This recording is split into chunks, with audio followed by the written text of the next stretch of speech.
Bien, Marc veut conclure. Il conclut sur le Burundi. On passe au Togo. Vous savez, l'Église a des responsabilités, comme toute organisation humaine a des responsabilités. Nous sommes tous conscients du fait que ce qui se passe au Burundi a dépassé les normes. Il y a plusieurs autres pays où il y a des exactions, mais où l'Église tente les couloirs. Et je pense que si l'Église burundaise a décidé de sortir ce message au vu, au su de tout le monde, c'est aussi au vu d'un certain nombre d'informations qu'ils ont sur la situation et surtout sur ce qui se prépare en vue de 2020. Maintenant, je suis heureux que ça ait quand même fait réagir les responsables burundais, ça ait mis la lumière sur ce qui se passe dans le pays et que ça va permettre à ces responsables-là de se recadrer, parce que Nkurunziza lui-même, si tant est qu'il est un homme de Dieu, parce que nous savons tous que au-delà d'être président, il est footballeur et homme de Dieu, pasteur, il devrait écouter la parole de ceux qui, comme lui, sont des prêtres du Seigneur. Le Togo maintenant, on va parler de la gestion des collectivités par les délégations spéciales. Eh bien, c'est l'heure du bilan. À travers une note parue vendredi dernier, le ministre de l'administration territoriale demandait au préfet, comme prélude à la passation de services dans les jours à venir, de faire répartir dans les nouvelles communes de leurs ressorts territoriaux les matériels immobiliers des anciens conseillers de préfecture et de communes par les présidents de délégations spéciales. Et donc, à l'issue de la répartition, les matériels immobiliers revenant à chacune des nouvelles communes devront être acheminés au plus tard le 26 septembre dans les dites communes. Et bien, par une autre note parue dans la journée de ce lundi, le même ministre est revenu à la charge. Et bien, cette fois, il demande au préfet de faire préparer par les présidents des délégations spéciales de préfecture et de communes, chacun dans son ressort territorial, les documents relatifs à la passation de services entre l'exécutif sortant et les nouvelles exécutifs des communes, au plus tard le 25 septembre. Et jamais c'est démarche normale ou bien on veut simplement dénuder le bilan de ces délégations spéciales? Non, je pense que vous permettez, quand nous avons commencé la démocratisation, l'expérience démocratique depuis 1990, il y a un pan du processus qui n'a jamais été fait. C'est celui que nous venons donc de réaliser avec les élections locales. Normalement, la logique aurait voulu qu'on commence par là, c'est-à-dire que l'apprentissage depuis la base. Et malheureusement, dans notre pays, nous n'avons pas réussi à faire les élections locales depuis plus de 30 ans. Et c'est la toute première fois que nous organisons les élections locales. Et qui dit élection locale dit transparence dans la gestion à la base. Si nous voulons amorcer donc cet exercice, il est important que les autorités, même qui ont pris sur elles la responsabilité d'organiser ces élections-là, soient cohérentes avec ce qui va se passer. Donc, vous avez géré les collectivités pendant un certain moment donné.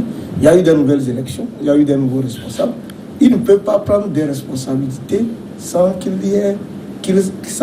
qu'on leur présente les passifs et les actifs de la gestion antérieure. Donc c'est le b.a.-ba du début de la gestion. Donc je ne pense pas que l'autorité, enfin jusqu'à preuve de contraire, c'est la même autorité qui avait placé ces personnes-là pendant plus d'une trentaine d'années. Donc c'est normal, même si l'autorité ne l'avait pas fait, je crois que les nouveaux responsables auraient exigé quand même qu'il y ait quand même un petit point pour pouvoir permettre aux gens d'avancer. Et je crois que c'est dans ce élan-là que le ministre est en disant même qu'il faudra présenter un certain nombre de choses. Je crois que ça, c'est ce que le ministre a souhaité.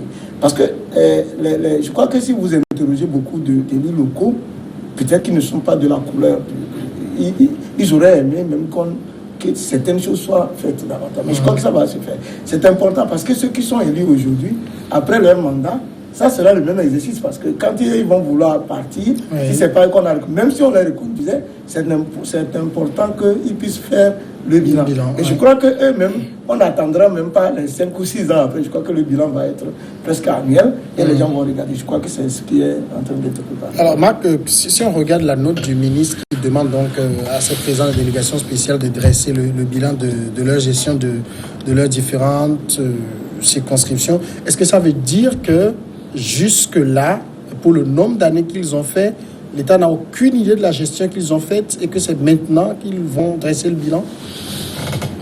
Alors, j'ai 3-4 perceptions de cette question. Je ne pense pas que ce soit un bilan, en vérité, que que le ministre leur demande, parce que c'est ce ministère-là, en tout cas, même si M. Boukwesi n'était pas le locataire à l'époque où beaucoup d'entre eux ont été nommés, c'est ce ministère-là qui est en charge de nommer les présidents de délégations spéciales. Et donc, ce sont en fait un certain nombre, ces présidents de délégations ont toujours été considérés un peu comme des fonctionnaires de ce ministère-là. Oui.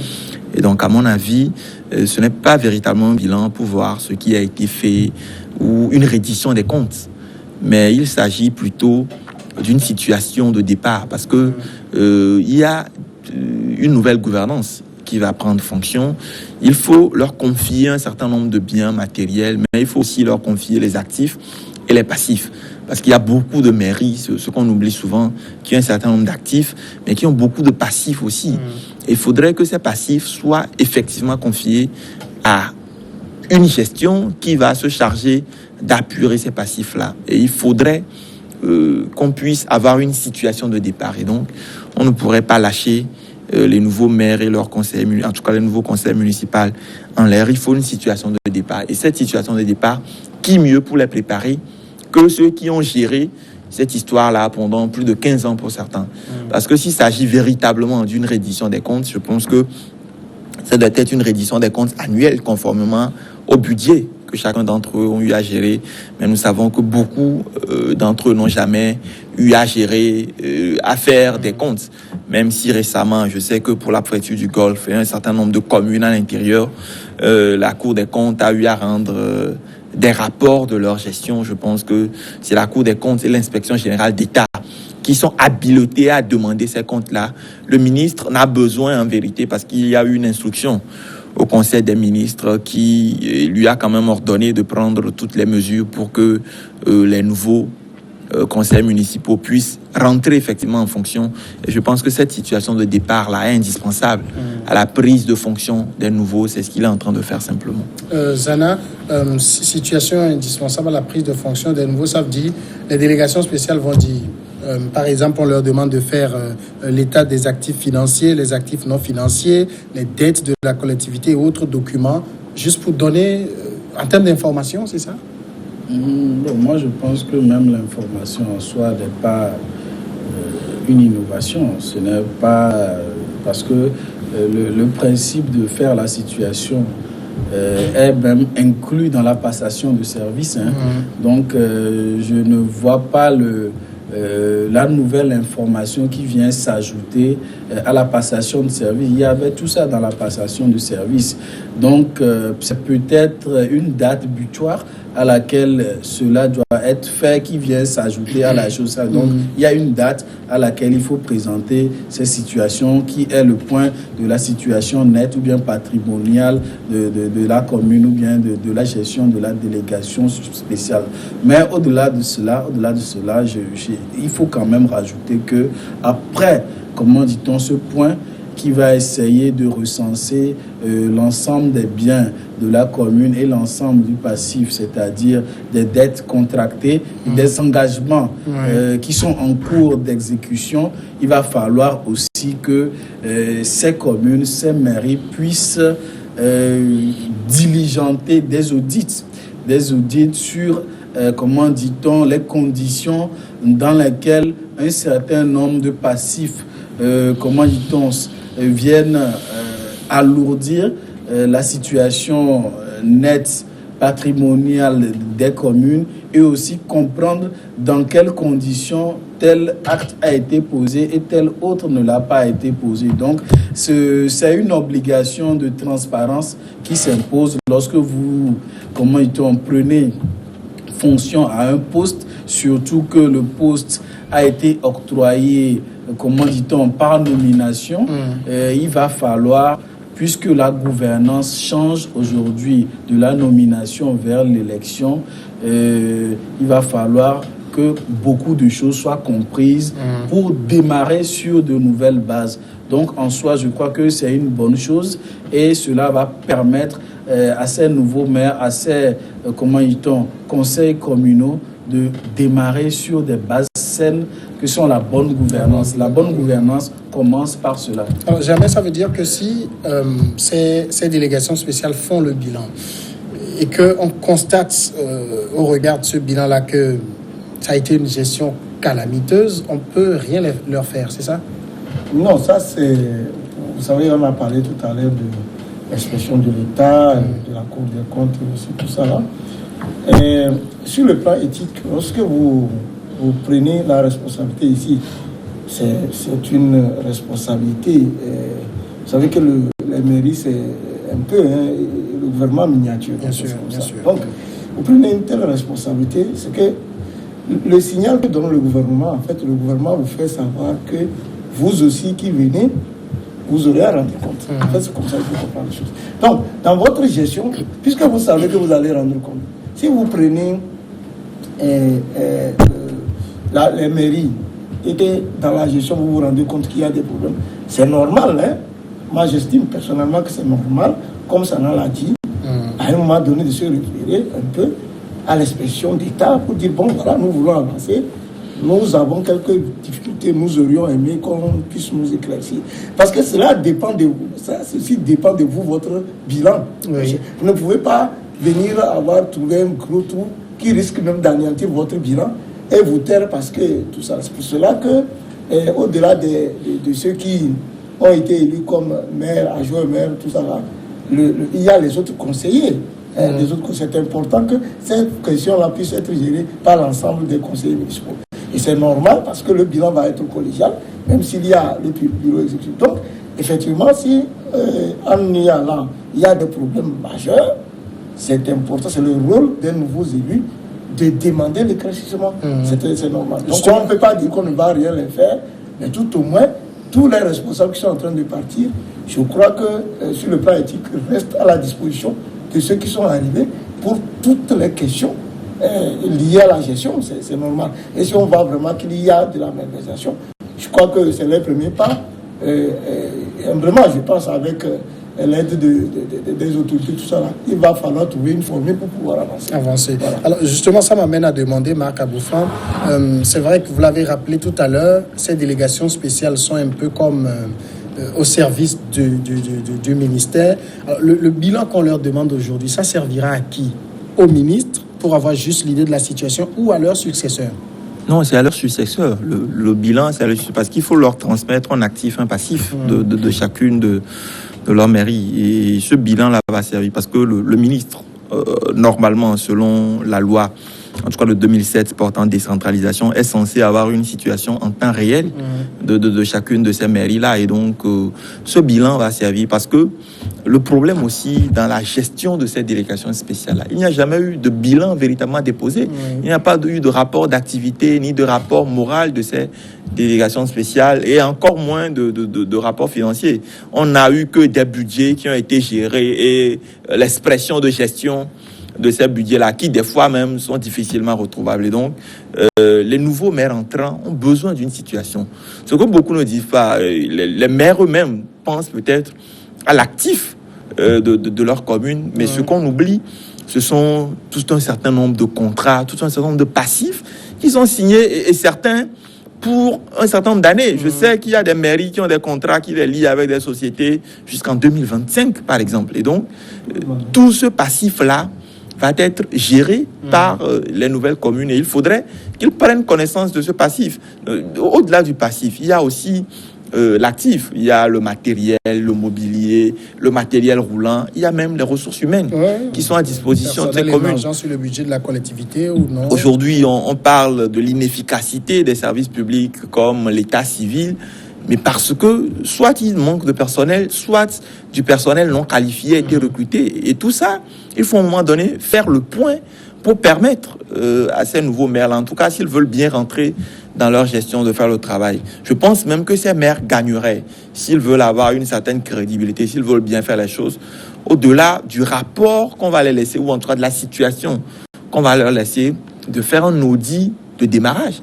Et dans un état de droit, si les choses devraient bien se faire, toutes les mairies, on aurait dû prendre des cabinets spécialisés pour faire un audit de démarrage de ces mairies-là, pour voir véritablement à quoi s'en tenir. Parce que, à l'allure où moi je vois les choses, surtout dans un certain nombre de communes rurales et même de communes urbaines, on risque d'avoir de la continuité dans la gabégie si ces maires-là ne sont pas surveillés comme il faut par leur conseil municipal, mais également par les citoyens et surtout par le procureur de la République. C'est ça aussi, parce que vous demandiez tout à l'heure à quoi va servir ces rapports-là. Si le procureur de la République ne s'auto-saisit pas, si des cas de malversation sont avérés, et ça repose peut-être la question de la justice dans notre État, parce que le ministre, lui, ce sont ses serviteurs, cette délégation spéciale l'engage aussi un peu en quelque sorte. Il est obligé de répondre d'eux. Et donc, la seule personne habilitée à les interpeller ou à leur demander le compte, ce sont la justice. Et s'il y a des malversations avérées à la suite de cette situation-là, je pense que le procureur a tous les droits de s'en prendre à ces responsables de délégation spéciale là, parce que on ne peut quand même pas gérer impunément les biens de l'État pour un certain nombre d'années. Clairement, Zana, la démarche qui a commencé là, ça va ouvrir la boîte à Pandore. On risque de voir des choses pas très nettes. Oui, sauf que moi, comme l'a dit M. Abolofan, je ne pense pas, et puis je n'ai aucune preuve à exhiber pour dire que durant la gestion des délégations spéciales, il n'y a pas eu de rapport financier, il n'y a pas eu de rapport adressé au ministre. Parce que c'est une information qui n'a jamais été rendue publique. Je ne suis pas dans le secret des dieux. Il se peut que cela soit fait, mais on n'est pas au courant. Donc, il ne faut pas s'avancer dans ce domaine aussi. Je ne crois pas que cela ressorte directement de la compétence du procureur, parce que avant tout, il y a la Cour des comptes à laquelle, comment dit-on, ces rapports financiers et puis de gestion doivent être envoyés avant de savoir s'il y a eu, comment dit-on, des cas de fraude ou bien de transactions inexpliquées avant que cela n'atterrisse devant la justice. Donc c'est tout un processus. Mais il faut dire quand même, il faut reconnaître que demander comment dit-on, une situation, faire le point des choses, c'est avant tout un critère de performance. Ce serait bien qu'à la fin d'un mandat, un maire puisse dire, par exemple, à mon arrivée, il y avait au total eu des dettes à hauteur de 200 000, je dis n'importe quoi. Aujourd'hui, nous quittons cette fonction avec 10 000 de dettes ou bien avec un excédent de ressources financières de 10 millions. C'est un critère de performance. C'est un indicateur. On est venu, voici la situation que nous avons héritée. Voici en sortant le bilan que nous laissons. Donc, pas forcément, il ne s'agit pas forcément de faire la chasse aux sorcières ou bien d'ouvrir une boîte de Pandore. C'est de partir sur de bases qui sont saines. C'est un indispensable de bonne gouvernance. C'est très indispensable en termes de bonne gouvernance et en termes de bonne gestion de la chose publique et aussi de bonne gestion des collectivités territoriales. Germain, vous êtes un élu local. Les communes dont vous prenez la charge aujourd'hui, vous avez déjà une idée de la situation? Elle est rose? Non, vous savez, c'est pour cela que nous en parlons aujourd'hui. Il faut avoir le courage de dire, oui, mon ami Sana a dit tout à l'heure qu'il n'a pas les preuves de savoir ce que nous savons. Pour être des citoyens, quand même dans des communes où nous avons été élus aujourd'hui, la gestion qui se faisait et celle qui va se faire, il y aura une différence, une nette différence.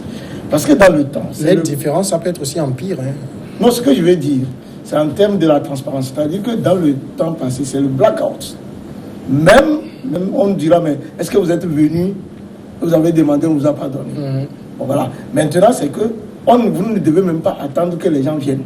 C'est-à-dire que la gestion de la commune doit être transparente. On vous demande même de rendre ça public. On vous demande de créer même des conditions pour que les populations qui vous ont élus soient suffisamment informées de votre gestion. Ça voudrait dire que de façon quotidienne. Contrairement à ce que pendant 30 ans, les gens ont géré sans rendre compte à qui que ce soit. Les nouveaux élus ont l'obligation de... Mais peut-être qu'ils rendaient compte à celui qui les a nommés. Voilà. C'est pourquoi j'ai dit, maintenant c'est très différent. Ils rendaient compte à ceux qui les ont nommés. Maintenant ils vont rendre compte à ceux qui les ont élus. Voilà. Donc c'est pourquoi j'ai dit qu'il y a une grande différence. Donc c'est normal que ceux qui sont... Puisque la démarche, toute la danse a changé. C'est-à-dire qu'il y a la façon dont on jouait les tambours. Donc il faut que la danse change. Donc c'est normal que ceux qui sont venus puissent également avoir des outils pour avancer. Mais je dis, je répète que... On ne peut pas aussi se prévaloir du fait qu'ils rendent compte à ceux qui les ont nommés pour ne pas exiger que les comptes soient publics. Et moi, je dis encore, je suis journaliste, je sais que le ministère, et je l'ai dit, le ministère a forcément le bilan. Parce que cette délégation-là, ces chefs de délégation spécialement fonctionné comme des fonctionnaires du ministère. Ils ont des rapports en temps réel. Mais jamais, aucune de ces institutions, en tout cas, même s'ils ont des rapports, n'a jamais rendu public de rapport moral, ni de rapport d'activité, ni de rapport financier. Et même les budgets exécutés sont difficiles à avoir d'accès. Mais on a quand même pu avoir accès à un certain nombre de budgets exécutés, mais même pour avoir toute la documentation, c'est-à-dire les factures annexées, c'est difficile. Ouais. Et c'est pour ça que je dis, c'est quand même, ce n'est pas seulement une affaire de qui vous a nommé. Celui qui vous a nommé, ce n'est pas pour rien qu'on demande des comptes, par exemple, à un ministre de la République. C'est vrai que c'est le président qui l'a nommé, mais il gère des affaires de l'État et il doit répondre au nom de ces affaires de l'État. Et donc, c'est pour ça que je dis qu'au-delà de l'instance qui les a nommés, je ne vois pas le ministre de la décentralisation, de ce qui sort actuellement. En réalité, ce n'est qu'une note interne qui ne devrait même pas parvenir au public. Et c'est pour ça que je perçois aussi ça comme une opération de com du ministre pour faire voir comme s'il demande des comptes. Le ministre ne peut pas, il n'a même pas qualité en réalité à demander des comptes au nom de l'État. Il peut demander des comptes parce que c'est lui qui les a nommés. Ce sont ses répondants. Mais l'État, à travers ses institutions en question, s'il y a eu des corruptions, malversations, il y a aujourd'hui la Poulsia, s'il y a eu mauvaise gestion des fonds, il y a la Cour des comptes, il y a la justice, à travers le procureur du tribunal de première instance, qui peut se saisir de cette affaire-là et demander des comptes. Maintenant, si tout ce beau monde-là se tait, malgré qu'il y a eu des malversations ou malgré qu'il y a eu des soupçons de malversation, c'est notre État qui ne fonctionne pas mal et peut-être il faudrait revoir le fonctionnement de ces institutions. Oui, mais là, oui, j'avais voulu chuter quand mon ami a souhaité s'exprimer.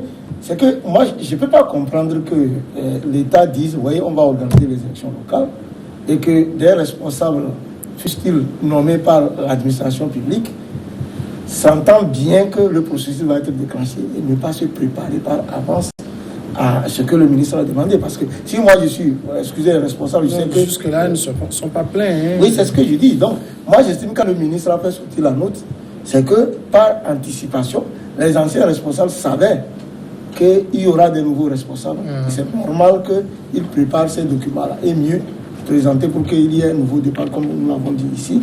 Mais, encore une fois, la morale, l'éthique de la gestion, de l'administration à la base demande que s'il y a eu des malversations, qu'on trouve moyen pour que de ces malversations, ceux qui sont venus ne soient pas totalement empêchés, que cela ne devienne pas un grand poids pour eux pour faire le travail. Donc c'est normal que nous puissions quand même faire un effort pour que ces gens-là puissent être interpellés, leur poser des questions de savoir comment telle chose vous a été donné, où est-ce que vous êtes allé, où est le reste, ainsi de suite, tout ça. C'est pas forcément pour que les gens aillent en prison, mais c'est normal. S'il faut aller en prison, il faut aller en prison. Hein, c'est pas justement parce que à la fin, quand les nouveaux élus vont voir l'état de leur commune et vont se dire, ah, tiens, on nous laisse une dette de 40 millions. Comment on récupère ça? Mais comment on récupère ça? Bon, il faut se demander d'abord la provenance de la dette. Et peut-être la dette peut être justifiée comme elle ne peut pas l'être. Donc, avoir hérité d'une situation nette qui est déficitaire ne veut pas forcément dire qu'il y a eu des malversations. Cela pourrait dire que les ressources n'ont pas été à la hauteur des besoins tout simplement et qu'il a fallu contracter des dettes pour solutionner un certain nombre de choses. Donc, il faut avoir la tête sur les épaules, hériter des dettes. Ce n'est pas forcément synonyme de mauvaise gestion. La mauvaise gestion, c'est peut-être lorsqu'il y a des malversations, lorsqu'il y a des cas de corruption, lorsqu'il y a eu peut-être, en guillemets, des contrats qui devraient être, comment dit-on, engagés sur des bases, je dirais, objectives, mais qui l'ont été selon la tête du client ou bien sous couvert de pots de vin. Donc c'est un peu... Parce qu'on a lu des choses, il y a eu des présidents de délégation qui étaient champions dans l'achat de serrures, de tout ce que vous voulez, de portes et autres. Oui, donc il va falloir savoir si c'est des achats qui sont justifiés, si c'est des engagements... Quand vous achetez des serrures, une centaine de serrures chaque année... Oh, on ne sait pas, peut-être qu'il y a... des employés indélicats qui cassaient tout le temps les serrures. Non, peut-être qu'il y avait peut-être comment ils des brebis galeuses qui s'amusaient à dupliquer les clés pour avoir accès. Bon, je dis n'importe quoi. C'est trop tôt pour l'affirmer. Non, c'est pas trop tôt. Vous savez, il faut aller dans le fond des choses. Oui, mais comment aller dans le fond des choses? Parce que cette question de serrure, c'est la Cour des comptes qui l'a officialisé. Mais depuis que ce rapport-là, un rapport qui date de la gestion de 2011 de la délégation spéciale de la préfecture du Golfe, vous savez, il n'y a pas eu de réaction. Mieux, le responsable de ces malversations-là a été plutôt promu d'abord en tant que député et puis ensuite en tant que maire d'une des communes. Non, moi je ne dis rien. Non, c'est la Cour des comptes qui épingle le président de la délégation spéciale du Golfe comme responsable parce que c'est sous lui que ces malversations ont été opérées. Le rapport de la Cour des comptes est là, disponible sur le site de la Cour des comptes. Mais jusque-là, on n'a même pas senti la dernière institution même spécialisée dans les sensibilisations. On n'a pas senti le Apulsia passer par là. C'est dire que c'est ça aussi l'enjeu. On peut faire de bons rapports, on peut constater qu'il y a malversation, mais si jamais l'État n'engage des poursuites ou n'engage de la répression contre ces personnes-là, je pense que le crime a de beaux jours devant lui. Je crois humblement qu'il faut qu'on arrive en toute sérénité aux audits. Et l'audit, c'est l'audit. Merci. Il faut que l'État Merci Germain Soussou, merci Marc Aboflan. Zara, merci. Merci à tous. À demain.